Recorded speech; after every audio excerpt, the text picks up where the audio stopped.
Hello बच्चा लोग मेरे, कैसे हैं आप सभी लोग और कैसी चल रही है आप सभी लोग की पढ़ाई लिखाई। तो आज की ये जो हमारी क्लास है, आज हम लोग इस क्लास में वाक्य रचना को पढ़ेंगे। एक बहुत ही महत्वपूर्ण ये आपका जो है टॉपिक है और इनसे प्रश्न भी बहुत आते हैं। आप सभी ने पढ़ा भी होगा ये जो हमारा वाक्य का टॉपिक है, क्योंकि ये आपके सिलेबस में भी है। तो चलिए आज हम लोग डिस्कस करते हैं वाक्य से रिलेटेड बहुत सारी महत्वपूर्ण बातें।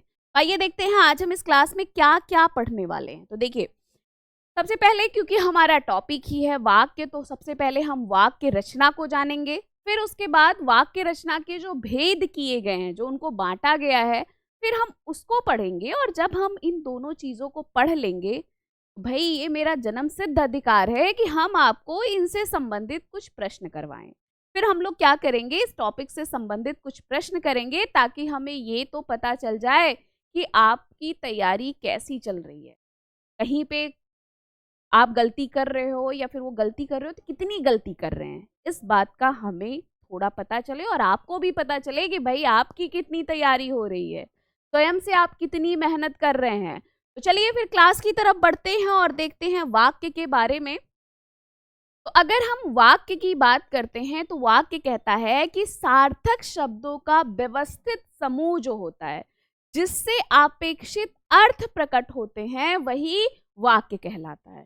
जैसे या तो हम बोले उसको शब्दों का व्यवस्थित समूह, या फिर अगर हम पद की बात करें तो वो भी आपने पढ़ा है। शब्द में मैंने एक चीज आपको पढ़ाया था कि शब्द जब तक अकेला होता है तब तक शब्द क्या होता है, शब्द होता है। लेकिन जब हम शब्दों का प्रयोग वाक्य में कर देते हैं, एक व्यवस्था में करते हैं, या फिर वो वाक्य में प्रयोग कर दिया जाता है, तो वो पद बन जाता है। ठीक है, तो यहाँ पे अगर ये भी दिया रहे आपको कि सार्थक पदों का व्यवस्थित समूह, तो भी आपका गलत नहीं होगा। ठीक है, तो क्या है, अगर प्रश्न पूछा जाए कि भाई सार्थक शब्दों का व्यवस्थित समूह जिससे अपेक्षित अर्थ प्रकट होते हैं, यानी कि वो ग्रामर तरीके से सही लिखा गया है, उसका एक सही अर्थ आपको प्राप्त हो रहा है, तो वही आपका क्या कहलाता है, वाक्य कहलाता है। आइए थोड़ा आगे देखते हैं इनके बारे में। अब हम बात करें अगर वाक्य के भाग के बारे में, तो याद रखिएगा जो हमारा वाक्य है उसके दो भाग होते हैं। दो भागों में क्या किया गया, उनको बांट दिया गया है।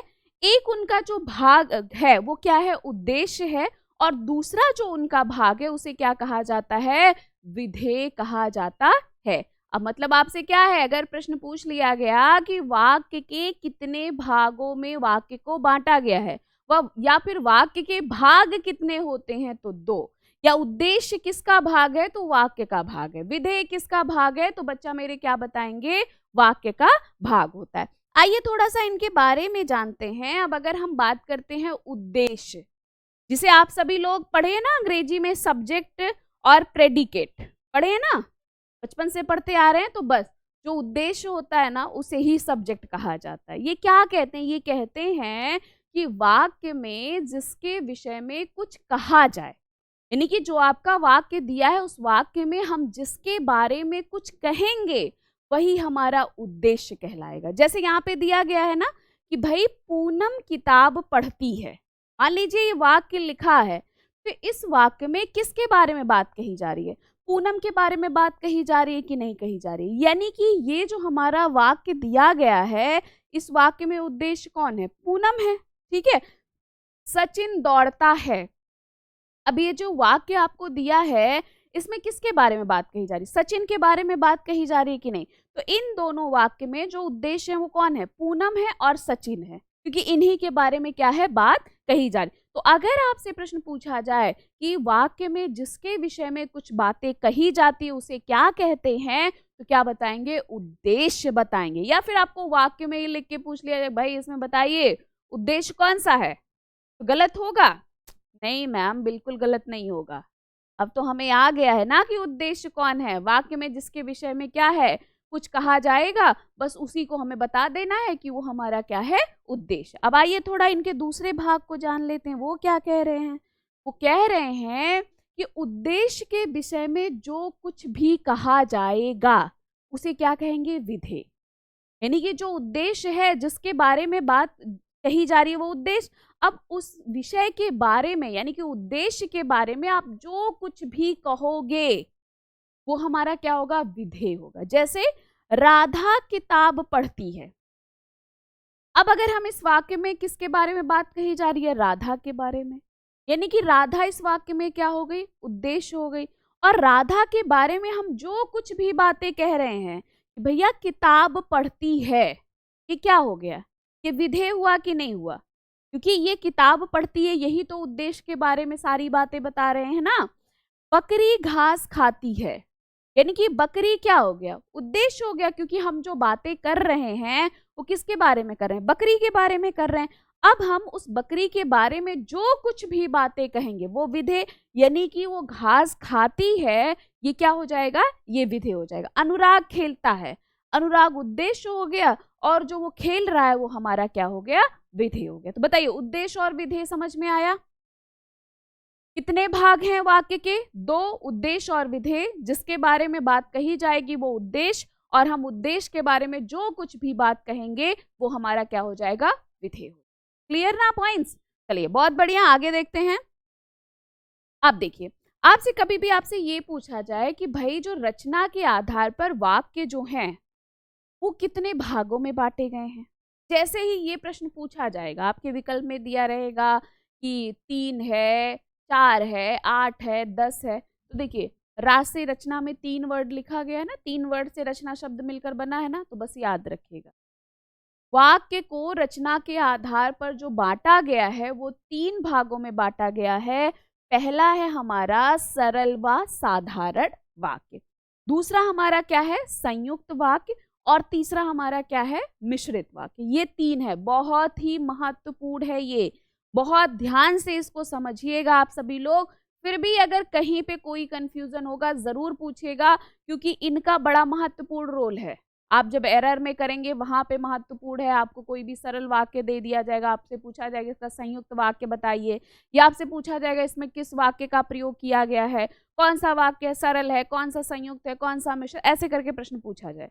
भैया आपको इतनी तैयारी कर लेना है कि कहीं से भी प्रश्न पूछा जाए तो आपका वो प्रश्न गलत ना हो, और ये दिमाग से एकदम निकाल दीजिए। जिन बच्चों के दिमाग में ये वाली बात चल रही है ना कि ये हिंदी का सिर्फ परसेंटाइल जुड़ता है, भैया हिंदी आपका पूरा स्कोर करवाएगा, ठीक है। 200 नंबर में जितने अच्छे नंबर आपके आएंगे वो आपको, जो आपका सपना है हमें इस यूनिवर्सिटी में पढ़ना है, वो सपना आपको पूरा करवाएंगे। हाँ, कुछ ऐसे विषय होते हैं जिनमें आपका ये सब्जेक्ट नहीं मांगते, ठीक, नहीं तो जितने भी सेंट्रल यूनिवर्सिटी हैं उसमें जितने भी सब्जेक्ट हैं उसमें मोस्टली आपको ये मांगते। कुछ ऐसे ऐरे गैरे हो सकता है कहीं पे कोई यूनिवर्सिटी हो जो ना मांग रहा हो कि आपका सब्जेक्ट नहीं है, सिर्फ हम जनरल टेस्ट को मांग रहे हैं। तो इस गलतफहमी में आप बिल्कुल मत रहिएगा, और अपनी पढ़ाई को जो है वो जोरों पर रखिए। जहाँ पे ये आधा अधूरा ज्ञान मिल रहा है उस आधे अधूरे ज्ञान पे आप मत रहिएगा, क्योंकि आधा अधूरा ज्ञान ना बहुत खतरनाक हो जाते हैं, ठीक है। तो आइए थोड़ा देखते हैं। देखो, सरल या साधारण वाक्य हमें देखने से ही पता कह रहा है, भाई ये कह रहा है कि हम सिंपल हैं। जिस वाक्य को आपको एक सरल तरीके से लिख दिया जाएगा, एक सिंपल तरीके से लिख दिया जाएगा, वो आपका क्या कहलाएगा, सरल वाक्य कहेगा, ठीक है। जिनमें क्या होता है, 2 उपवाक्य होते हैं, जैसे और, अथवा, एवं, किंतु, परंतु, या, अतः, जो भी आपका क्या है, ये जो जुड़े रहते हैं संयोजक अव्यय, वो हमारे क्या होते हैं, संयुक्त हैं। जब आपको जो, शो, जैसा, तैसा, ज्यों त्यों, जिसका, उसका, ठीक है, जब, तब, ऐसे कोई भी शब्द आपको संबंधवाचक के दिखाई देते हैं तो वो आपके मिश्रित वाक्य होते हैं, ठीक। अभी हम पढ़ रहे हैं तब आपको और अच्छे से समझ में आएगा। तो चलिए देखते हैं क्या कह रहे हैं हमारे सरल वाक्य। सरल वाक्य कह रहे हैं कि जिन वाक्यों में एक ही क्रिया होती और एक कर्ता होता है वो साधारण वाक्य कहलाते हैं। अगर हम और सिंपल में बात करें तो ये कह रहे हैं कि जिनमें एक उद्देश्य हो और एक विधेय हो, ठीक, वो हमारे सरल वाक्य। ये और कह रहे हैं कि कभी कभी ऐसा होता है कि आपको एक से अधिक उद्देश्य दिखाई देते हैं, लेकिन जो विधेय होता है उस वाक्य में, जो क्रिया होता है उस वाक्य में, वो हमेशा एक ही होता है। वो हमारा क्या कहलाता है? सरल या फिर साधारण वाक्य कहलाता है। क्या समझ में आया? क्या कह रहे हैं? अगर प्रश्न पूछा जाए कि भाई जिन वाक्यों में एक ही क्रिया होती है वो कौन सा वाक्य है, तो भी आप बता लेंगे कि भाई हमारा सरल वाक्य। जिन वाक्य में एक ही विधेय होता है, हमारा सरल वाक्य, ठीक है। जिन वाक्यों में एक उद्देश्य एक विधेय हो, सरल वाक्य, ठीक। या फिर कभी कभी ऐसा पूछ लेता है कि जिन वाक्यों में एक से अधिक उद्देश्य हो लेकिन विधेय एक ही हो, वो कौन सा वाक्य? हमारा सरल वाक्य, ठीक। प्रश्न परिभाषा को लेकर किसी भी तरीके से पूछा गया, आपका सही। अब आपसे चाहे वाक्य में लिख के दे दिया जाए, मैंने आम खाया, यहाँ पे मैंने उद्देश्य है कि नहीं है? ये हमारा मैंने करता है कि नहीं है ना? अब ये हमारा एक उद्देश्य, आम जो इन्होंने खाया है ये विधेय है, यानी कि हम इसके बारे में क्या कर रहे हैं? बात कर रहे हैं। कमल गया, कमल उद्देश्य हो गया, गया है क्या है? आपका विधेय हो गया, ठीक। अनुराग खेलता है, अनुराग क्या हो गया? उद्देश्य हो गया, आपका क्या है? जो है खेलता है, विधेय हो गया। अब देखिए, अब यहाँ पे तो आपका एक ही उद्देश्य थे, एक ही विधेय थे, ठीक। कभी कभी जैसा कि मैंने अभी आपको बताया कि कभी कभी बच्चा ऐसा होता है ना कि जो आपके उद्देश्य होते हैं वो एक से अधिक हो जाते हैं, लेकिन जो विधेय होंगे ना वो कहेंगे कि भैया हम एक ही रहेंगे। जो क्रिया होगा ना वो कहेगा बच्चा हम एक ही रहेंगे। जैसे आपको दे दिया जाए कि राम और श्याम, राम और श्याम बाजार जाते हैं, बाजार जाते, ठीक। अब देखो जो ये बच्चे ये वाक्य लिखा गया है, यहाँ पे राम भी उद्देश्य और श्याम भी उद्देश्य है, दो उद्देश्य हैं कि नहीं? लेकिन ये जो दोनों लोग कार्य कर रहे हैं बाजार जाने का, वो कार्य तो एक ही कर रहे हैं ना, यानी कि इन जो दोनों लोगों का उद्देश्य है वो बाजार जाना एक ही तो है ना। विधेय उद्देश्य तो है लेकिन विधेय एक ही है कि नहीं है कि नहीं? सीता और गीता कपड़े सुखा रही हैं, यानी कि सीता भी उद्देश्य है, गीता भी उद्देश्य, लेकिन जो दोनों कार्य कर रहे हैं, दोनों जो विधेय हैं वो एक ही है कि नहीं है? बताइए जल्दी से, एकदम ईमानदारी के साथ, है कि नहीं है? तो क्या समझ में आए कि कभी कभी सरल वाक्य में एक से अधिक उद्देश्य भी दे दिया जाता है, लेकिन उसका जो विधेय होता है, उसका जो क्रिया होता है, वो हमेशा क्या होता है? एक ही होता है। जैसे वर्षा हो रही है, आपसे पूछ लिया जाए कौन सा वाक्य है, क्या बताएंगे? नहीं भैया सरल वाक्य है। पक्षी चहचहा रहे हैं, कौन सा वाक्य है? सरल वाक्य है। बच्चा सो रहा है, कौन सा वाक्य है? सरल वाक्य है। मैम पढ़ा रही है, कौन सा वाक्य है? सरल वाक्य है। तो सरल वाक्य में नहीं परेशानी होगी ना, एकदम आराम से कर ले जाएंगे ना, कहीं से भी प्रश्न पूछा जाए। Yes ma'am.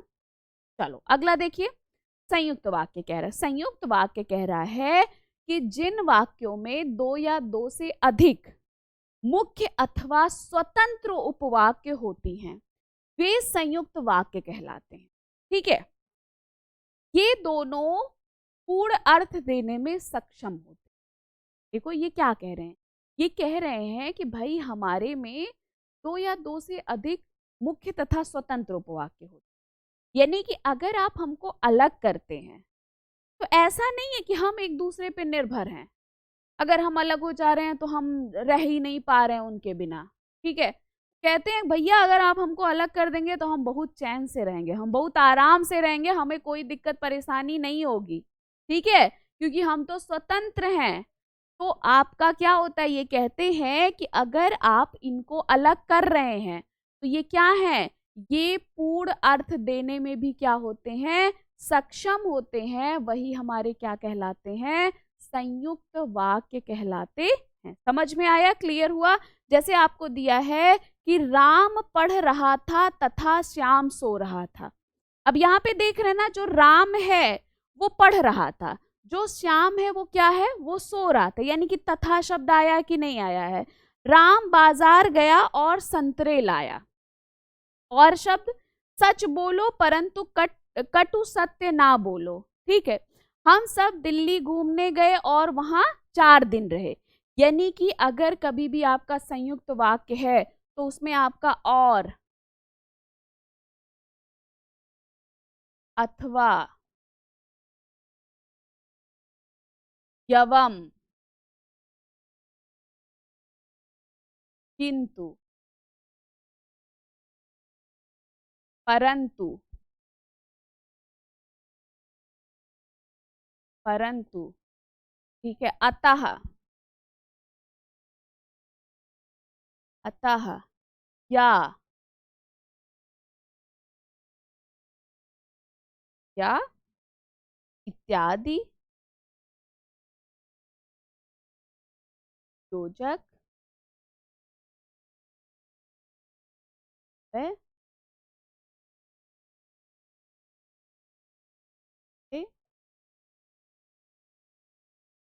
ठीक है ना। क्लियर हुआ? मतलब जो हमारा क्या है, संयुक्त वाक्य है, उसमें और, अथवा, यवम, किंतु, परंतु, अतः, या, ये सारे अगर आपको जो योजक अव्यय होते हैं, ये सब जोड़ने वाले अव्यय होते हैं स्वतंत्र को। यानी कि अगर आप इनको अलग करते हैं तो भी कोई परेशानी नहीं होगी, तो भी ये आराम से क्या हो जाएंगे, अलग हो जाते हैं। ठीक है, तो ये जैसे अब यहाँ पे देख रहे हैं, राम पढ़ रहा है तथा श्याम सो रहा है। अगर मान लीजिए यहाँ पे तथा भी आप लिख लीजिएगा, अगर राम पढ़ रहा है, इसको आप अलग करेंगे तो एक आपको एकदम सही अर्थ नहीं प्राप्त होगा। एकदम सही अर्थ प्राप्त होगा ना, स्वतंत्र होने पर भी वो पूर्ण अर्थ दे रहे हैं कि नहीं। श्याम सो रहा है, अगर श्याम सो रहा है सिर्फ आपने लिखा तो आपको स्वतंत्र अर्थ दे रहे हैं कि नहीं दे रहे हैं। राम बाजार गया और संतरे लाया, यानी कि राम बाजार गया, आपको एक पूरा सेंटेंस है कि नहीं, और संतरे लाया, यानी कि यहाँ पे अगर मान लीजिए कि आपने संतरे लाया सिर्फ लिखा वाक्य को स्वतंत्र रूप से, तो भी तो वो पूरा अर्थ दे रहे हैं ना। क्या उनके अर्थ में कोई परेशानी हो रही है? नहीं भैया, उनके अर्थ में कोई परेशानी नहीं हो रही है, वो एकदम आराम से अपने अर्थ को दे रहे हैं। दे रहे हैं कि नहीं? सच बोलो परंतु कटु सत्य ना बोलो, यानी कि अगर आपने सत्य बोलो को अलग किया, ठीक है, या फिर कटु सत्य ना बोलो इसको भी आपने अलग किया, तो जब ये दोनों अगर अलग अलग होंगे तो दोनों अपना अपना अर्थ देंगे कि नहीं देंगे? देंगे ना। हम सब दिल्ली घूमने गए और वहां 4 दिन रहे, ये भी आपका एक पूर्ण सेंटेंस है कि हम सब दिल्ली घूमने गए। पूरा एक आपका एक पूरा वाक्य है कि नहीं? वाक्य पूर्ण वाक्य है, कहीं पे कोई दिक्कत परेशानी नहीं है इसमें। और शब्द आपने जोड़ा, वहां 4 दिन रहे, वो भी आपका वहां 4 दिन रहे, ये भी आपका क्या है, पूरा सेंटेंस है कि नहीं है। तो क्या है, आपसे प्रश्न क्या पूछा जाए कि भाई जिस वाक्य में 2 या 2 से अधिक मुख्य तथा स्वतंत्र उपवाक्य होते हैं वो कौन सा वाक्य है? संयुक्त वाक्य। कौन सा वाक्य है जिसमें दोनों वाक्य को अगर अलग अलग कर दिया जाए तो वो वाक्य पूर्ण अर्थ देने में सक्षम होते हैं, तो भी आप क्या बताएंगे? संयुक्त वाक्य बताएंगे। और संयुक्त वाक्य की पहचान क्या होगी कि भाई जो भी वाक्य आपको दिया रहेगा, क्योंकि ये क्या होते हैं, स्वतंत्र रूप से आप इनको अलग अलग कर सकते हो, तो इनमें आपको जो भी संयुक्त वाक्य होगा उनमें आपको क्या दिखाई देगा? आपको और, अथवा, यवम, किंतु, परंतु, अतः, या, ठीक है, तथा, कुछ भी ऐसा दिया रहे, तथा भी शब्द दे दिया जाए, ठीक, कुछ भी ऐसा दिया, मतलब जो भी योजक अव्यय होते हैं जो स्वतंत्र रूप से वाक्य को जोड़ते हैं या स्वतंत्र शब्दों को जोड़ते हैं, वही हमारा योजक अव्यय कहलाते हैं। समुच्चय बोधक अव्यय जिन्हें कहते हैं, जो जिनमें आते हैं, तो आपका क्या हो जाता है, ये क्या होते हैं, ऐसे शब्द आपको जरूर से जरूर दिखाई देते हैं। यानी अगर आपको ऐसे पहचानना है तो क्या याद रखेंगे, जब ऐसे शब्द आपको दिख जाएंगे तो आप तुरंत उसको बता देंगे वो वाक्य कौन सा हो जाएगा, आपका संयुक्त वाक्य हो जाएगा। समझ में आया? मतलब अब अगर कभी भी आपसे संयुक्त वाक्य से प्रश्न पूछ लिया जाएगा एग्जाम में, गलत करेंगे? नहीं मैम, बिल्कुल गलत नहीं होगा। संयुक्त वाक्य क्या है, बहुत अच्छे से समझ में आ गया। चाहे वो आपसे क्या करे, भाई परिभाषा को लेकर प्रश्न देगा तो भी हमें कोई दिक्कत नहीं है, हमें वाक्य से लिख के दे दिया जाएगा तो भी हमें कोई समस्या नहीं है कि नहीं है, ना तो सरल वाक्य में ना तो संयुक्त वाक्य में। बाकी बच्चा फिर मैं कहूंगी, भी ऐसा होगा अगर कहीं पे नहीं समझ में आता है ना तो तुरंत पूछिएगा बेझिझक होके कि मैम ये चीज़ नहीं समझ में आया। आप एक बार पूछोगे ना बच्चे, मैं 10 बार आपको बता, बस मैं चाहती हूँ कि आपको जो भी टॉपिक आप पढ़िए ना, उससे कहीं से भी प्रश्न पूछा जाए ना, फिर प्रश्न आपका गलत ना हो, है कि नहीं? ऐसा होना भी चाहिए, है ना? Yes ma'am. चलो देखो, मिश्रित वाक्य क्या कहता है? मिश्रित वाक्य कहता है कि जिन वाक्यों में एक प्रधान उपवाक्य होता है, ठीक है, तथा दूसरा आश्रित उपवाक्य होता है, वो हमारे क्या होते हैं? वो हमारे मिश्रित वाक्य। ये कहते हैं ना कि जैसे आपने देखा संयुक्त वाक्य में क्या हुआ, वो दोनों स्वतंत्र हो जा रहे थे और अपना अपना अर्थ दे रहे थे, लेकिन हमारा क्या है कि हमारा एक जो उपवाक्य होगा वो दूसरे के ऊपर क्या होगा? निर्भर होगा। यानी कि अगर आप एक को अलग करेंगे तो दूसरा भैया उसके बिना नहीं रह पाएगा, वो उसका अपना अस्तित्व नहीं हो पाएगा, वो अपना अस्तित्व समाप्त तो हो जाएगा उसका, ठीक है, क्योंकि वो क्या है? एक प्रधान उपवाक्य जो है वो दूसरे वाक्य पर क्या है? निर्भर होता है। तो आपसे जब ये प्रश्न पूछ लिया जाए कि जिन वाक्यों में एक प्रधान उपवाक्य तथा दूसरा उस पर निश्रित जो आश्रित उपवाक्य होता है, तो कौन सा वहां पे वाक्य है? तो मिश्रित वाक्य होता है। अब जैसे हमने आपको संयुक्त वाक्य की पहचान बताई ना बच्चे, कि उसमें और, अथवा, एवं, किंतु, परंतु, अतः, या, तथा ऐसे शब्द आते हैं ना, वैसे ही आपका जो मिश्रित उपवाक्य होता है ना, इसमें जो आपने संबंध बोधक अव्यय में पढ़ा ना, अव्यय के बारे में, तो जो संबंध बोधक अव्यय है ना, उनके जो शब्द होते हैं ना, वो इसमें आपको दिखाई, क्योंकि वहां पे भी ऐसा ना, एक उपवाक्य दूसरे पर निर्भर होता है तो वो भी जोड़ रहे होते हैं। जैसे आपको यदि, तो, जो, शो, जिसने, जिसको, जिन्होंने, जब, तब, जैसा, वैसा, वे की, इसलिए, ऐसे कोई भी आपको अगर अव्यय शब्द दिया है, योजक शब्द, तो आप तुरंत बता देंगे वो आपका क्या है? मिश्रित वाक्य है। समझ में आया? जो, शो, जैसा, तैसा, ठीक है, जिसका, उसका, जिन्होंने, उन्होंने, ज्यों, त्यों, जब, तब, कुछ भी, की, जो की, ठीक है, कुछ भी अगर ऐसा दिया जाता है, कोई भी ऐसा योजक शब्द दिया जाता है और आपसे पूछ लिया जाए कि भैया ये वाक्य कैसा है, तो आपको तुरंत बताना है कि जो इस तरीके का वाक्य होगा वो आपका क्या होगा? मिश्रित वाक्य हो जाएगा। क्योंकि जब ये शब्द रहेंगे तो क्या हो जाएगा? वो एक दूसरे के ऊपर निर्भरता को दर्शाएंगे, वो कभी भी स्वतंत्र नहीं होने देंगे उनको। जैसे जो करेगा सो भरेगा, अब भैया लिख के दे दिया गया, अब निर्भरता नहीं समझ में आ रहा है तो क्या देखोगे कि जो शो शब्द दिखाई दे रहा है, आपसे पूछा जाए कि कौन सा वाक्य होगा? मिश्रित वाक्य। जिसकी लाठी उसकी भैंस, आपसे पूछ लिया जाए भाई ये वाक्य कौन सा है, तुरंत बताएंगे भाई जिसकी उसकी शब्द दिखाई दे रहा है कि नहीं। अब जिसकी लाठी अगर मान लीजिए आपने अलग कर दिया, जिसकी लाठी, क्या एक पूरा जो है आपको अर्थ प्राप्त हो रहा है? नहीं प्राप्त हो रहा ना, वो दूसरे के ऊपर निर्भर है कि नहीं, उसकी भैंस के ऊपर निर्भर है कि नहीं निर्भर है? निर्भर है ना। यदि वह समय पर स्टेशन पहुंचता तो अवश्य ट्रेन मिल जाती, यानी कि अब यदि वह स्टेशन समय पर पहुंचता, अगर हम ऐसे लिखे होते क्या हमें पूरा अर्थ मिल रहा है? हमने उनको स्वतंत्र नहीं, निर्भर है ना कि उसको ट्रेन अवश्य मिल जाती। तो यदि शब्द आपको दिखाई दे रहा ना, शिक्षक ने बताया कि कल स्कूल में छुट्टी होगी, अब ये जो आपको की शब्द दिया, ये इन दोनों उपवाक्यों को जोड़ रहा है कि नहीं जोड़ रहा है? जोड़ रहा है ना भाई। ये उपवाक्य किसके ऊपर निर्भर है? अगर सिर्फ इतना लिखा होता कि शिक्षक ने बताया, अब आप कहते हैं ना कि शिक्षक ने बताया, अब सामने क्या क्या क्या बताया, क्या बताया, ठीक है, शिक्षक ने बताया, क्या आपको एक पूरा अर्थ मिल रहा है? जब तक आप दूसरा वाला नहीं बताओगे कि शिक्षक ने ये बताया, तो ये समझ में आया ना, एक प्रधान उपवाक्य, दूसरा उस पर क्या होता है? आश्रित उपवाक्य होता है। कभी भी मिश्रित वाक्य को पहचानना है तो आपको क्या दिखाई देगा? जो, शो, जैसा, तैसा, जिसका, उसका, जब, तब, ठीक है, कि, इसलिए, वे की, कुछ भी ऐसा, यदि, कुछ भी ऐसा दिखाई देता है। यानी कि जो संबंध बोधक अव्यय होते हैं उसके अगर योजक अव्यय आते हैं तो हमारे क्या कहलाते हैं? वो मिश्रित वाक्य कहलाते, ठीक है।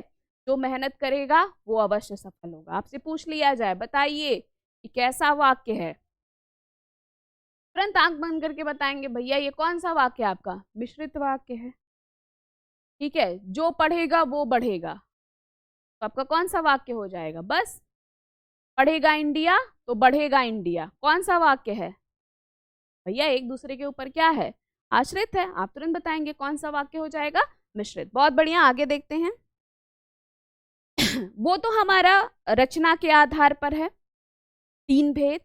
अब हमारा क्या है? अर्थ। आ से अर्थ होता है और आ से क्या होता है? आठ होता है ना, आ से 8।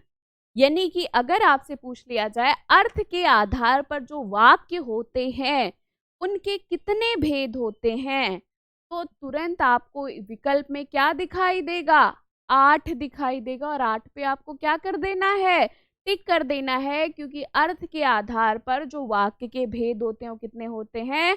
8 होते हैं। कौन कौन सा हो जाएगा? विधानवाचक, निषेधवाचक, प्रश्नवाचक, विस्मादिवाचक, आज्ञावाचक, इच्छावाचक, संकेतवाचक और संदेहवाचक। ठीक है, ये क्या हो जाते हैं? 8।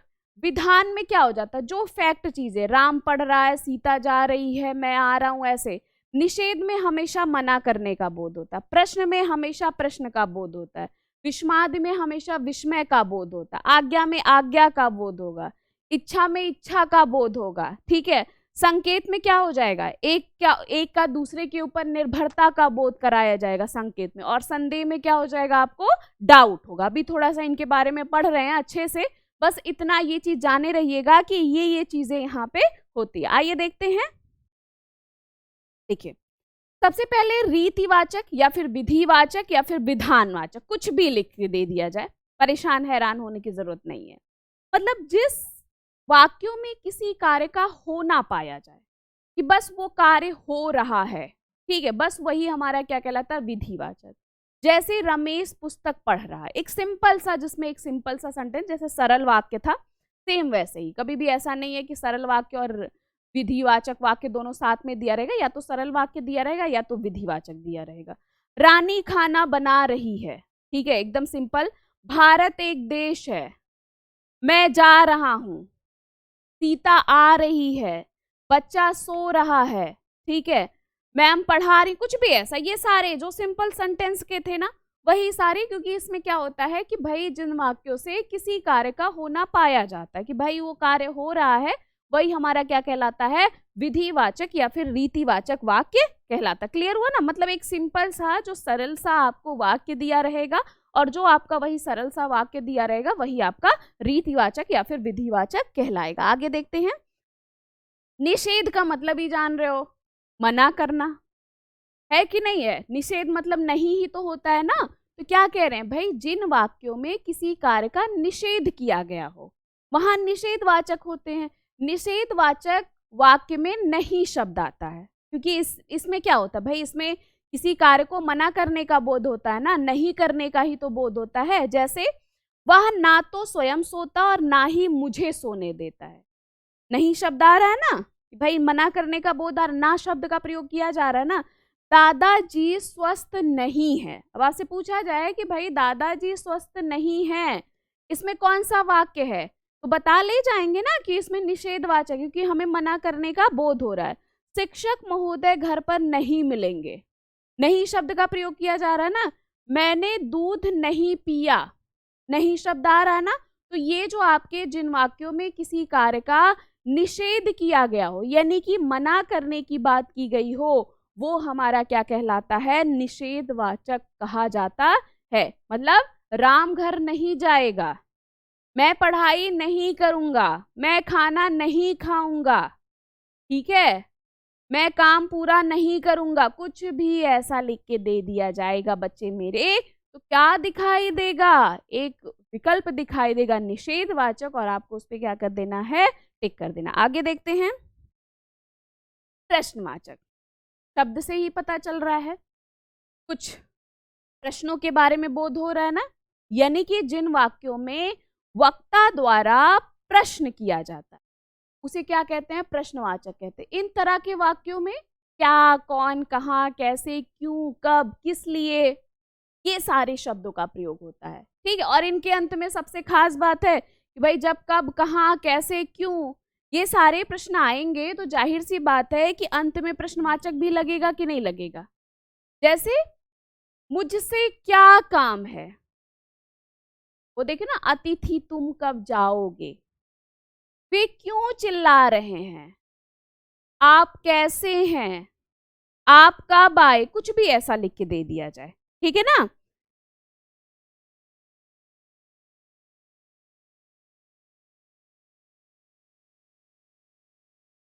डन सभी को, कहीं किसी को कोई परेशानी, क्लियर। यानी कि प्रश्न से अगर संबंधित है कोई भी वाक्य, वो क्या हो जाएगा, यानी कि जिस वाक्य से आपका प्रश्न का बोध हो जाएगा वो हमारा क्या कहलाएगा, प्रश्नवाचक वाक्य कहलाएगा। आगे देखते हैं।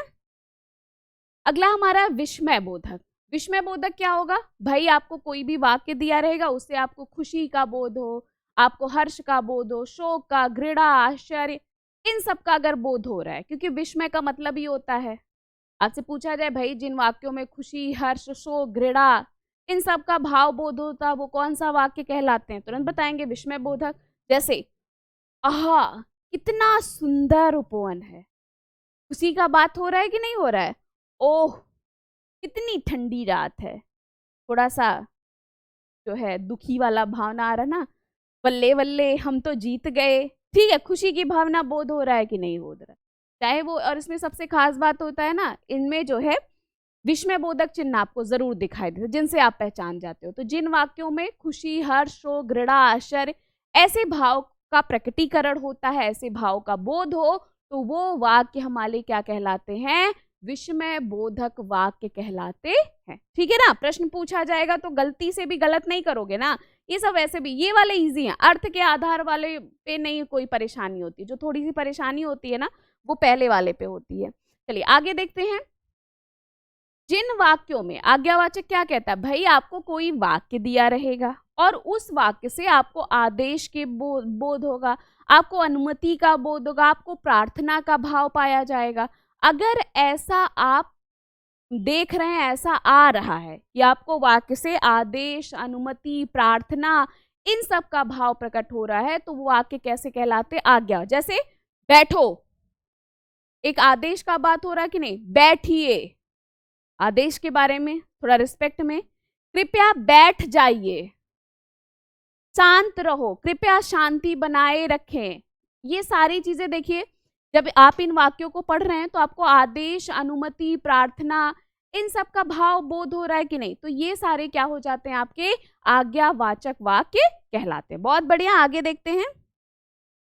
इच्छावाचक। इच्छावाचक क्या कहता है कि भाई जिन वाक्यों में शुभकामना, आज्ञा, ठीक है, इन सब का भाव प्रकट हो, मतलब आपको शुभकामना दिया जाए, आपको आज्ञा दिया जा रहा है, आपको आशीष दिया जा रहा है, ऐसी अगर भावना आपको प्रकट हो रहा है तो वहां पे इच्छा, जैसे भगवान तुम्हें दीर्घायु करे, 9 वर्ष मंगलमय हो, आप सभी सफल हो जाएं, ठीक है, आप सभी आगे बढ़िए, तो ये जो सारे वाक्य हो जाते हैं ना, किस में चले जाते हैं, इच्छावाचक। यानी कि आपसे पूछा जाए कि जिन वाक्यों से शुभकामना, आज्ञा, आशीष इन सब का भाव प्रकट हो, वो कौन सा हो जाएगा, तो आप तुरंत बता ले जाएंगे वो आपका इच्छावाचक। आगे देखते हैं। संदेहवाचक। संदेहवाचक क्या कहता है, भाई वाक्य के प्रति, वाक्य में कार्य के प्रति कुछ डाउट होगा, क्योंकि हमें उसी से पता चल रहा है कि संदेह दिखाई दे रहा है, डाउट दिखाई दे रहा है ना, तो जिन वाक्यों में कार्य के प्रति संदेह हो या संभावना हो, वहां पे क्या हो जाता है, संदेह। जैसे क्या वह यहाँ आ गया, और वैसे भी विस्मय बोधक तो आपका संदेह हो गया ना, अब यहाँ पे विस्मयवाचक नहीं वो हो जाएगा, क्योंकि वो तो शब्द के पहले लगता है ना, क्या उसने काम कर लिया, यानी कि अभी आपको डाउट है, वाक्य से ही पता चल रहा है ना कि डाउट है काम में, अभी पता नहीं वो कर पाया भी है या भी नहीं, लगता है मैंने इस आदमी को कहीं देखा है, अब तक वो सो गया होगा, हो सकता है मैं कल दिल्ली जाऊं, शायद कल बारिश हो, शायद कल मौसम खराब हो सकता है कल क्या हो, मौसम साफ हो, कुछ भी ऐसा दे दिया जाएगा, वो सारे क्या हो जाएंगे, आपके संदेहवाचक वाक्य कहे जाएंगे। डन। अगला है हमारा संकेतवाचक।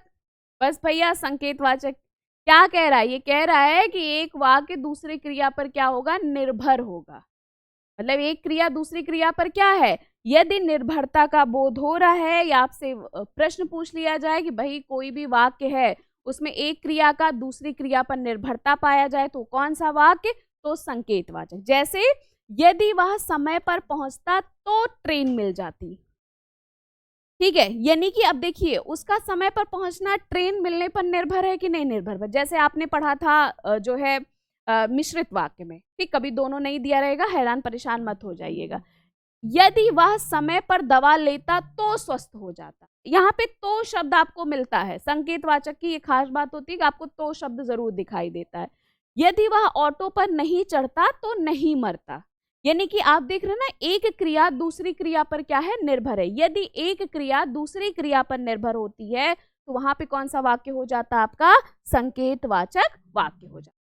तो अभी आपने टॉपिक को पढ़ा है, अब हम थोड़े से कुछ क्वेश्चन कर लें फटाफट, ठीक है, और देखते हैं कि आप सभी के कितने प्रश्न आप सभी के सही होते हैं। बाकी टॉपिक में तो मुझे नहीं लगता है कि आपको कोई परेशानी होगी, है कोई परेशानी, समझ में आ गया होगा ना। तो देखते हैं कितने प्रश्न सही करते हैं, तभी तो पता चलेगा ना कि समझ में आया भी है या फिर नहीं आया, फिर ऐसे ही।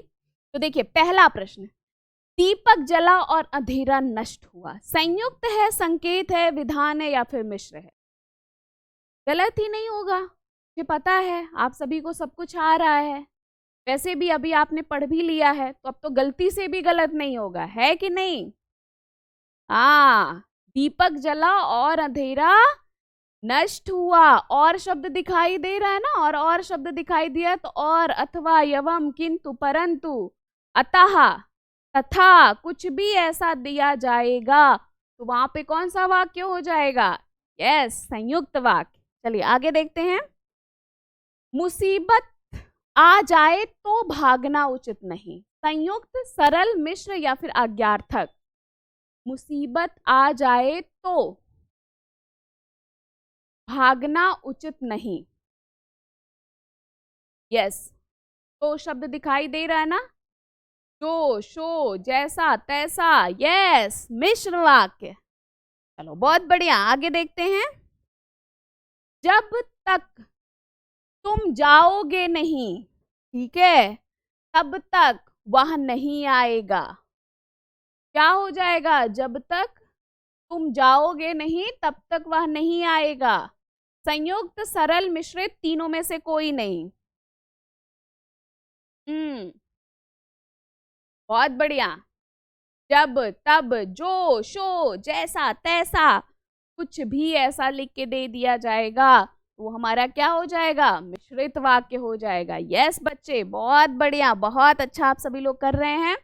यदि कागज होता तो राधा अवश्य पढ़ती, यदि कागज होता तो राधा अवश्य पढ़ती। सरल, संयुक्त, संकेतवाचक, मिश्रित।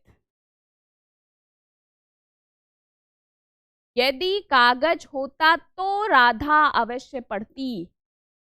हाँ बच्चा, यस बेटा मेरे, बहुत बढ़िया, मिश्रित वाक्य, ठीक है। अरे आप सभी बहुत समझदार हैं कि विद्यालय की शोभा वही बढ़ा सकता है जो अनुशासन में रहे। आप सभी को बताना है इच्छा, सरल, मिश्रित या फिर संयुक्त। विद्यालय की शोभा वही बढ़ा सकता है जो अनुशासन में रहे। इच्छावाचक है, सरल है, मिश्रित है या फिर संयुक्त है। बहुत बढ़िया, बहुत बढ़िया, यस, जो शब्द दिया है ना, मिश्रित। चलिए बहुत बढ़िया, आगे देखते हैं। जो कलम तुम्हारे पास है वह मेरी है, मिश्रित, सरल, संयुक्त, विस्मयादिबोधक। जो कलम तुम्हारे पास है वह मेरी है। हाँ बच्चा, जो शब्द दिखाई दे रहा है ना, मिश्रित वाक्य। देखो कितना फटाफट हो रहा है, इतना परेशान होते हो खाली। मैंने उसे उठाया और खाना खिलाया, सरल वाक्य है, संयुक्त है, मिश्रित है, आज्ञार्थक है। मैंने उसे उठाया और खाना खिलाया, और, अथवा, एवं, किंतु, परंतु, यस, संयुक्त वाक्य। चलिए आगे देखते हैं। जैसे ही राधा आई वैसे ही पार्टी शुरू हो गई, समुच्चय बोधक, सरल, संयुक्त, मिश्रित। जैसे ही राधा आई वैसे ही पार्टी शुरू हो गई। जैसे, मिश्रित वाक्य। देखो कितना बढ़िया कर रहे हैं आप सभी लोग, बहुत अच्छा। जो मेहनत करते हैं वे छात्र हमेशा सफल होते हैं, संयुक्त है, संकेत है, मिश्रित है, सरल है। जो मेहनत करते हैं वे छात्र हमेशा सफल होते हैं। जो, शो, जैसा, तैसा, ज्यों त्यों, कुछ भी ऐसा शब्द दिया जाए। यस, मिश्रित। उपवाक्य कितने प्रकार के होते हैं?